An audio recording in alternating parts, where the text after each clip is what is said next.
Halo, selamat pagi pemirsa di Kota Medan, Riau, Palembang, dan daerah lain di Sumatera. Selama 30 menit ke depan kami akan mengabarkan informasi menarik dari wilayah Sumatera dan sekitarnya. Bersama saya Ken Adel, inilah kabar Sumatera.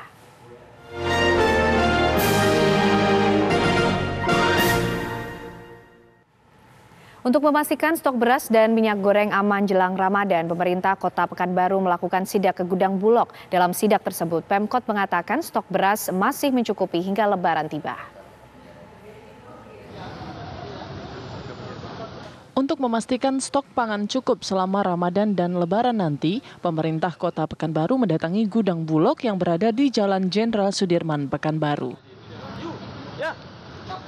Dalam sidak ini, penjabat wali kota mengatakan untuk stok beras di Bulog masih mencukupi hingga akhir Lebaran mendatang. Selain itu, untuk mengantisipasi peningkatan inflasi, pemerintah Kota Pekanbaru juga akan menggelar pasar murah. Kita lihat di Bulog di Pekanbaru ini, alhamdulillah cukup sampai setelah Lebaran. Iya, sampai Lebaran. Artinya stok beras tidak kurang di Pekanbaru. Cuman hari ini yang perlu masyarakat ketahui bahwasanya bicara beras ini ada yang medium, ada yang premium. Ya, premium ini kan pilihan. Tapi sebenarnya hari ini medium ini tidak kalah dari yang premium. Tadi kita lihat sendiri beras putih, wangi. Jadi juga kalau bisa masyarakat jangan tergantung ke premium, boleh dicoba untuk yang medium. Saat ini, ketersediaan beras di gudang Bulog sebanyak 818 ton dan rencananya masih akan ada penambahan stok beras untuk wilayah Pekanbaru. Dari Pekanbaru Riau, Muhammad Arifin, Vicky Ramadan, TV One mengabarkan. Investasi di Kota Batam terus meningkat setelah investor asing membangun pabrik elektronik senilai 70 miliar rupiah. Ditargetkan Juli mendatang hasil produksi sudah bisa dikirim ke Amerika dan Eropa.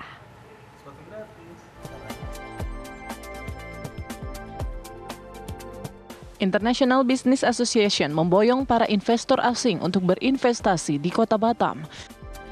Salah satunya investor asal Cina yang membangun pabrik untuk komponen elektronik di kawasan industri Tanjung Uncang, Batam, Kepulauan Riau senilai 70 miliar rupiah dengan jumlah tenaga kerja mencapai 1.200 orang.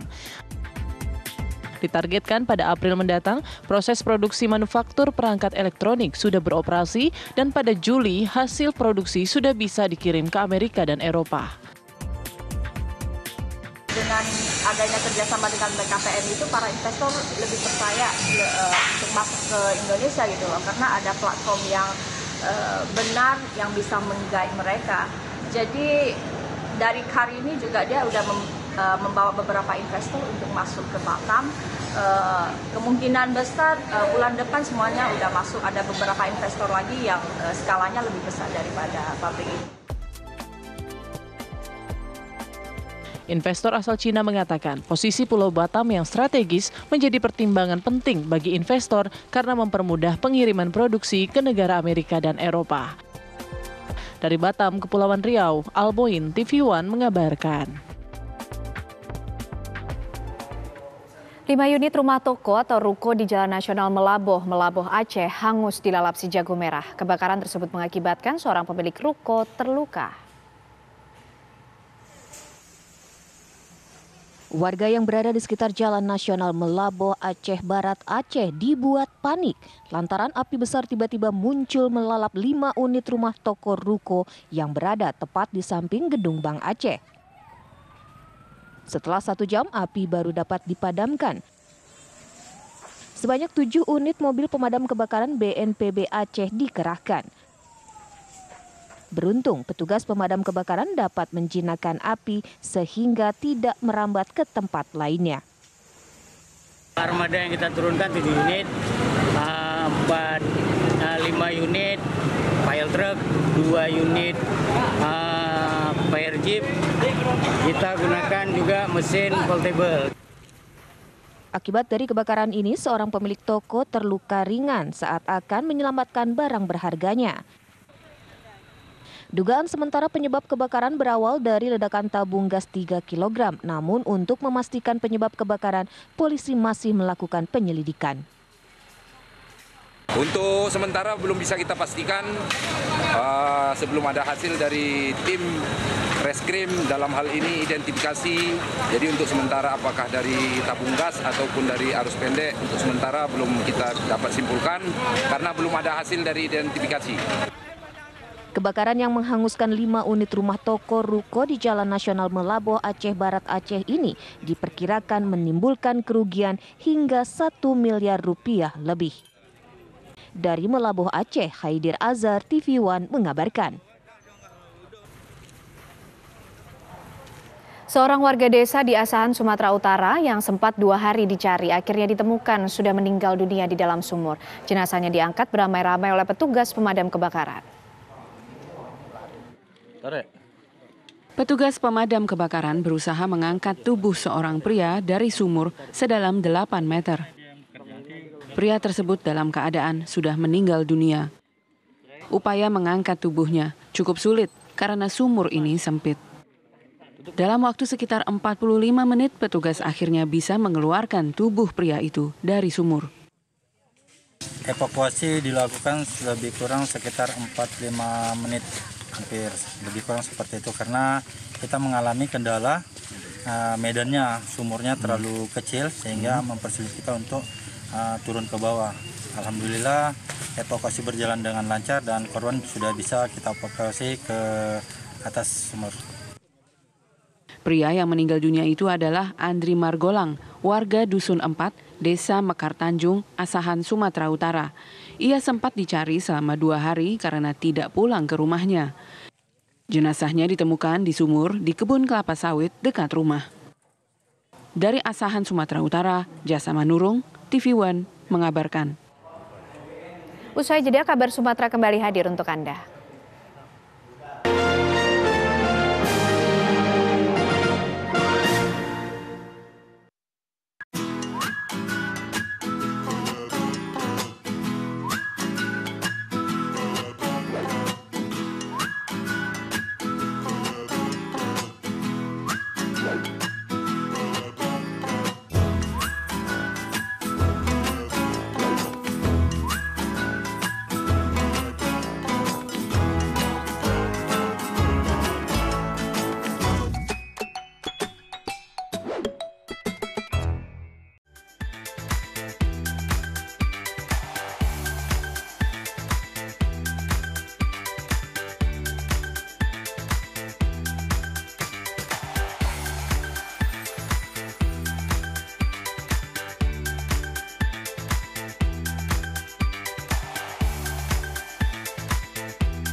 Puas kamu bikin aku kesel terus.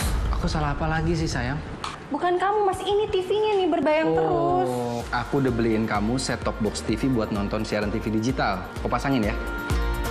Kalau TV kita udah digital, tinggal di-scan ulang aja. Gampang kan? Siaran TV digital itu pilihan programnya banyak, bersih gambarnya, jernih suaranya, dan canggih teknologinya. Siarannya gratis, sayang. Dan nggak harus pakai kuota internet. Sukseskan migrasi digital, siaran TV digital. Keren! Menghadirkan informasi penting dan menarik. Kasus penularan varian Omikron di Jakarta Barat, kepada negara kita memastikan kesehatan terjaga di dunia yang mereka menawarkan melalui media sosial. Semua tersaji lengkap menemani waktu siang Anda.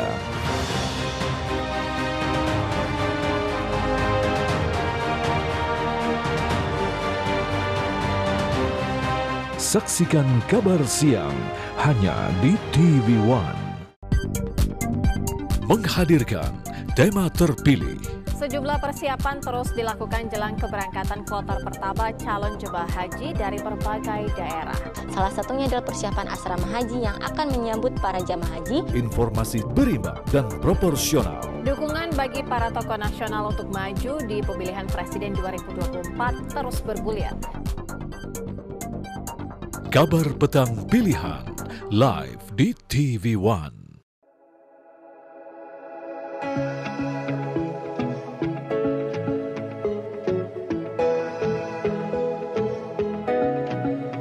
aktual, faktual, dan lengkap adalah landasan sebuah berita menghasilkan perspektif secara tepat.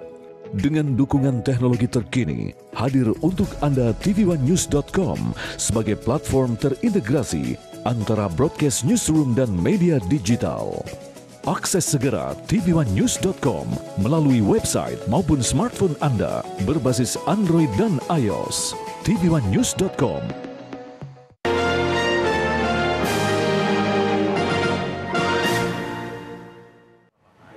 Partai Demokrat menegaskan dukungannya terhadap Anies Baswedan sebagai Capres 2024 setelah menggelar rapat Majelis Tinggi Partai. Meski sepakat berjalan bersama Demokrat, nama bakal calon wakil presiden pilihan Anies masih menjadi tanda tanya.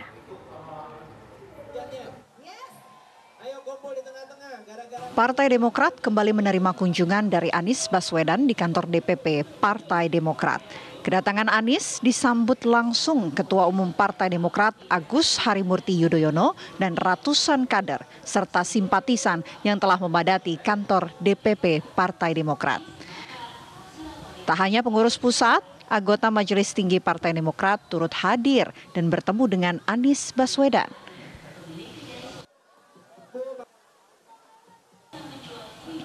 Setelah menggelar rapat terbatas secara tertutup, Partai Demokrat dan Anies Baswedan menggelar konferensi pers bersama. Ketua Umum Partai Demokrat AHY mengungkap rapat Majelis Tinggi Partai Demokrat baru saja digelar malam tadi dan menyepakati dukungan untuk Anies Baswedan. AHY menegaskan hasil rapat tersebut menjadi kekuatan hukum bagi Partai Demokrat mengusung Anies sebagai calon presiden. Keputusan yang kami hadirkan melalui rapat tadi malam kemudian dimanifestasikan dalam pertemuan tadi di ruang Majelis Tinggi Partai. Di hadapan Bapak Anies Baswedan tadi para anggota MPP juga menyampaikan harapan, aspirasi, dan juga tentu semakin menguatkan tekad Bapak Anies Baswedan untuk terus berjuang, semakin kuat dan semakin memiliki keyakinan bahwa beliau tidak sendirian. Ada kami, Partai Demokrat, dari pusat sampai dengan seluruh daerah. Sanjungan pun diutarakan Anies kepada Ketua Umum Partai Demokrat Agus Harimurti Yudhoyono. Meski telah sepakat berkoalisi di Pilpres 2024, Anies belum juga memberi sinyal soal siapa yang akan menjadi wakilnya. Kami menerima amanah besar ini, pengemban amanah besar ini, dan insya Allah kita siap untuk berjalan bersama-sama menuju perubahan dan perbaikan. Amanah besar untuk merawat konstitusi, amanah besar untuk merawat demokrasi dan menuntaskan cita-cita reformasi. Amanah besar untuk menunaikan janji kemerdekaan, utamanya untuk menghadirkan keadilan sosial bagi seluruh rakyat Indonesia. Sebelumnya, Partai Demokrat sepakat untuk bergabung dengan Partai Nasdem dan PKS dalam koalisi perubahan dan mendukung Anies Baswedan sebagai capres. Namun hingga saat ini, koalisi perubahan belum mendeklarasikan diri secara resmi. Dari Jakarta, Anggia Ebony, Junaidi Syaifuddin, TV One mengabarkan. Sama-sama. Koalisi perubahan yang terdiri dari Partai Nasdem, Demokrat, dan PKS telah sepakat untuk mengusung Anies Baswedan sebagai calon presiden 2024. Suara ketiga partai telah memenuhi syarat ambang batas untuk mengusung pasangan calon presiden dan wakil presiden mendatang. Namun, ketiga partai belum juga menggelar deklarasi bersama dan menentukan calon wakil presiden pendamping Anies. Partai Demokrat dan Partai Keadilan Sejahtera secara resmi telah menyatakan dukungan terhadap Anies Baswedan sebagai calon presiden 2024. Keduanya bergabung dengan Partai Nasdem yang lebih dahulu mengusung Anies sebagai capres. Dengan 3 parpol pendukung, Partai Nasdem, Demokrat, dan PKS, Anies Baswedan dipastikan memenuhi syarat presidensial threshold 20% kursi di DPR RI.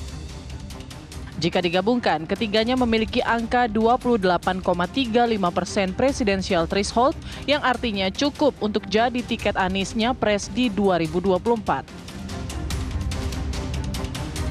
Meski telah sepakat, namun koalisi yang mengusung perubahan tersebut belum juga menggelar deklarasi bersama dan menentukan calon wakil presiden yang akan menemani Anies Baswedan. PKS secara resmi mendeklarasikan Anies Baswedan sebagai bakal calon presiden 2024.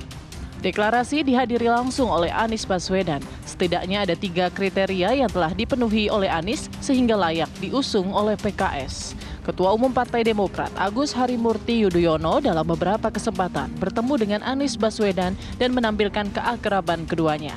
Meski demikian, Demokrat menyerahkan sepenuhnya nama calon wakil presiden kepada Anies Baswedan. Tim TV One mengabarkan. Kementerian Keuangan akan memanggil Eko Darmanto, mantan Kepala Kantor Bea dan Cukai Yogyakarta, menyusul aksi pamer harta dan kemewahan di media sosial.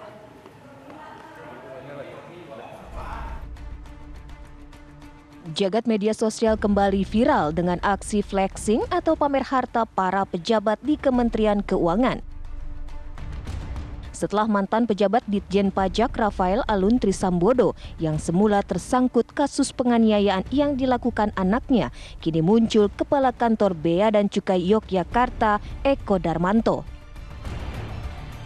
Di akun media sosial, Eko Darmanto sempat memamerkan sederet mobil mewah dan motor gede hingga pesawat Cessna di akun Instagram pribadinya. Namun saat ini akun tersebut hilang dan tidak dapat ditemukan lagi.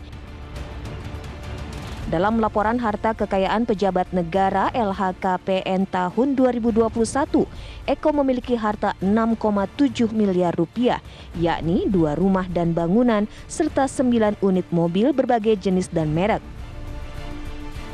Eko Darmanto pun dipanggil Kementerian Keuangan Kemenkeu di Jakarta untuk dimintai klarifikasi. Terkait proses ataupun semua yang terkait dengan Pak Eko sudah ada di kementerian. Jadi kami juga tidak bisa memberikan banyak tanggapan atau pernyataan karena kami juga belum tahu prosesnya seperti apa. Nanti semua pernyataan akan disampaikan oleh dari pejabat di kementerian. Eko Darmanto merupakan pegawai negeri sipil yang bertugas di Direktorat Jenderal Bea dan Cukai Kementerian Keuangan. Ia menjabat sebagai Kepala Kantor Bea dan Cukai Yogyakarta sejak April 2022. Namun pada Rabu 1 Maret kemarin, Wakil Menteri Keuangan Suhasil Nazara menginstruksikan Ditjen Bea dan Cukai pembebasan tugas dan pencopotan jabatan Eko Darmanto akibat aksi pamer hartanya di media sosial. Dari Sleman, Yogyakarta, Andri Prasetyo, TV One mengabarkan. Sementara itu, Kementerian Keuangan mencopot Kepala Kantor Bea dan Cukai Yogyakarta Eko Darmanto. Pencopotan menyusul buntut unggahan foto-foto pamer gaya hidup mewah di akun media sosial miliknya. Muncul berita di media sosial unggahan foto-foto dari saudara ED yang merupakan pejabat eselon 3 di Direktorat Jenderal Bea Cukai di Yogyakarta. Terdapat foto unggahan di akun media sosial saudara ED yang dinilai menunjukkan perilaku pamer yang berlebihan dan tidak sesuai dengan kepantasan sebagai ASN Kementerian Keuangan. Terkait dengan hal ini, dapat kami sampaikan bahwa Direktorat Jenderal Bea Cukai melalui Direktorat Kepatuhan Internal dan Sekretaris Ditjen DJBC telah memanggil yang bersangkutan. Dari hasil pemeriksaan sampai saat ini dapat disampaikan sebagai berikut. Foto yang bersangkutan di depan pesawat terbang. Menurut yang bersangkutan, foto tersebut diambil dalam rangka latihan terbang. Penelusuran dari tim DJBC mengkonfirmasi pesawat tersebut adalah milik Federasi Aerosport Indonesia, FASI. Terkait dengan unggahan foto yang bersangkutan yang berlebihan atau pamer, yang bersangkutan telah mengakui kesalahannya dan berjanji akan memperbaiki. Ketiga, dari pemeriksaan yang dilakukan oleh Direktorat Kepatuhan Internal di Direktorat Jenderal BC, motor besar yang ditampilkan di akun media sosial yang dipakai oleh yang bersangkutan adalah pinjaman. Namun saudara ED mengakui memiliki harta motor besar yang tidak dilaporkan dalam LHKPN. Karena itu, saya telah menginstruksikan kepada tim Inspektorat Jenderal Kementerian Keuangan bersama Direktorat Jenderal Bea dan Cukai untuk menindaklanjuti dengan investigasi dan penelitian lebih lanjut atas perilaku, kecocokan harta, dan utang dalam LHKPN, dicocokkan termasuk dengan laporan SPT pajaknya, serta mendalami pelanggaran etika dan disiplin Saudara ED. Dalam rangka memudahkan pemeriksaan, saya telah menginstruksikan kepada Direktorat Jenderal Pajak, Pak Dirjen ada di sini, agar yang bersangkutan segera dibebas tugaskan secepat mungkin. Kepada Dirjen Bea Cukai untuk melakukan pembebas tugasan pencopotan dari jabatan. Beras yang disebar Bulog untuk menstabilkan harga saat ini sudah tersedia di jaringan retail modern. Tapi beras Bulog belum tersedia di pasar-pasar tradisional di Jakarta.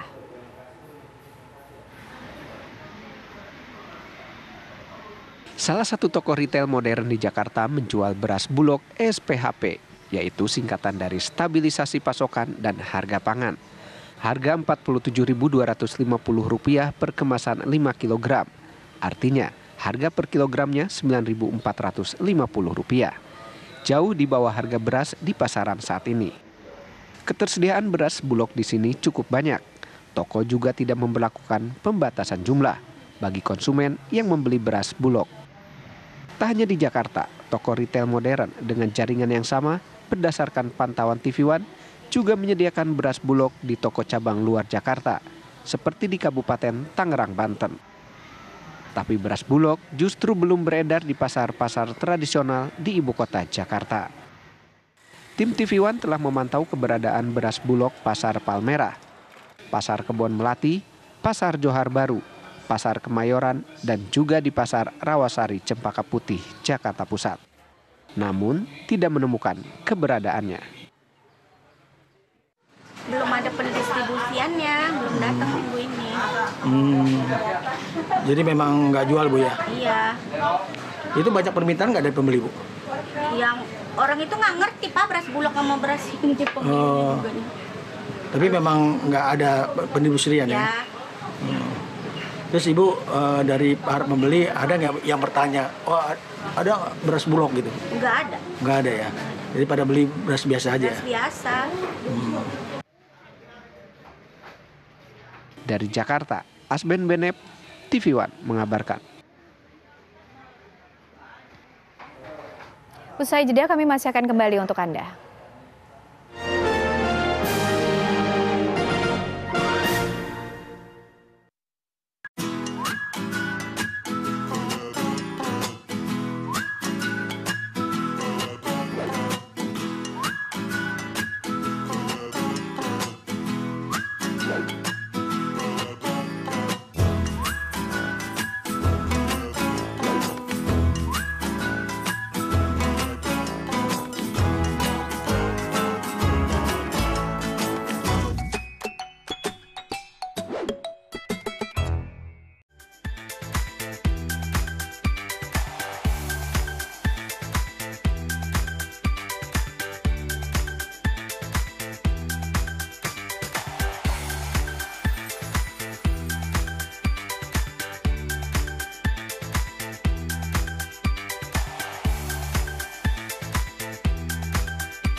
Kamu lagi chatan sama siapa sih sayang? Kok serius banget?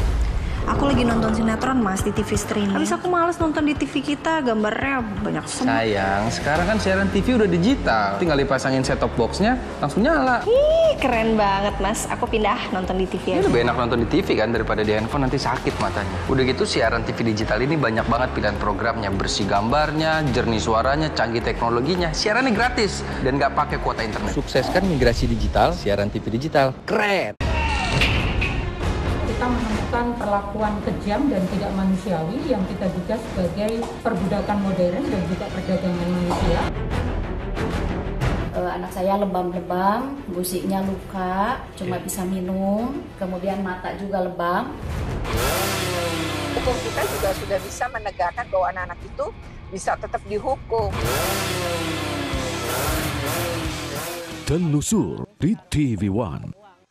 Assalamualaikum warahmatullahi wabarakatuh. Karena apapun yang dilakukan pemerintah, kalau rakyat tidak percaya, itu akan kehilangan trust. Saya percaya orang-orang yang duduk di pemerintahan tahu apa yang harus dilakukan. Peranan dari pemerintah daerah itu menjadi kunci memimpin untuk pelaksanaan penanggulangan COVID. Karena rumah sakit ini penuh, akhirnya tidak ada pilihan lain kecuali isolasi mandiri. Saksikan Catatan Demokrasi Selasa pukul 20 waktu Indonesia Barat, live hanya di TV One. Laga para petinju terbaik dunia disaksikan jutaan pasang mata.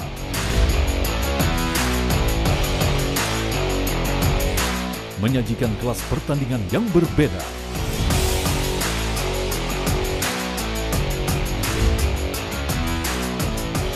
Saksikan Best World Boxing hanya di TV One.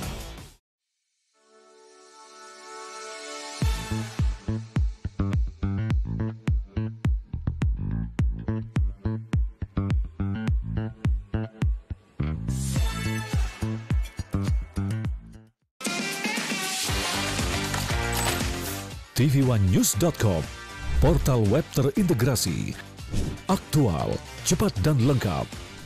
Menyajikan berbagai informasi dengan inovasi digital terkini, berbagai kanal unggulan untuk Anda kunjungi.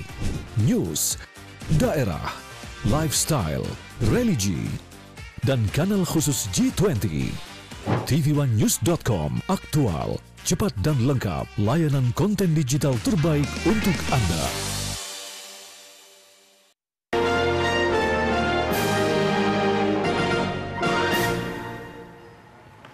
Pemirsa, tidak ada yang menyangkal bila pempek seakan identik dengan kota Palembang. Namun selain pempek, Bumi Sriwijaya juga memiliki kuliner khas lain, yakni martabak har. Disebut-sebut mirip dengan martabak India, namun apa yang membuat martabak ini cukup favorit?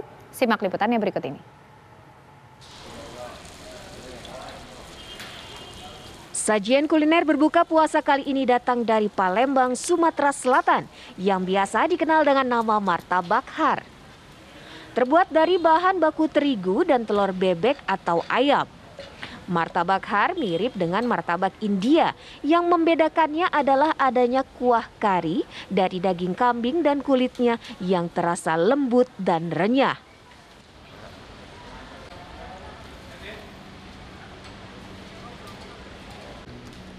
Untuk membuat martabak ini butuh keahlian khusus. Adonan terigu yang sudah disiapkan kemudian dibentuk menjadi tipis dan lebar, lalu diberi isian telur dengan berbagai campuran.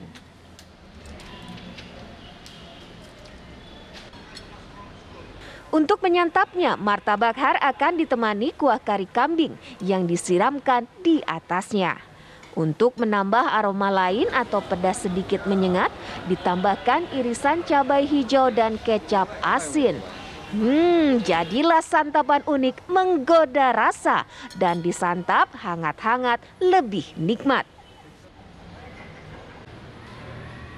Di bulan Ramadan ini martabak har hanya melayani pesanan dalam kemasan dan waktu-waktu ramai tentu saja jelang berbuka puasa. Kumpul di sini, rame, agak maju dikit suaranya. Rame ya kalau buka puasa ya? Ini ada tak uang puasa yang dibuka bawa keluarga ke sini atau di mana? Iya, bawa keluarga. Dari Palembang, Sumatera Selatan, Junjati Patra, Faza Alvarez, TV One mengabarkan. Informasi tadi menutup kabar Sumatera hari ini. Terima kasih, sampai jumpa.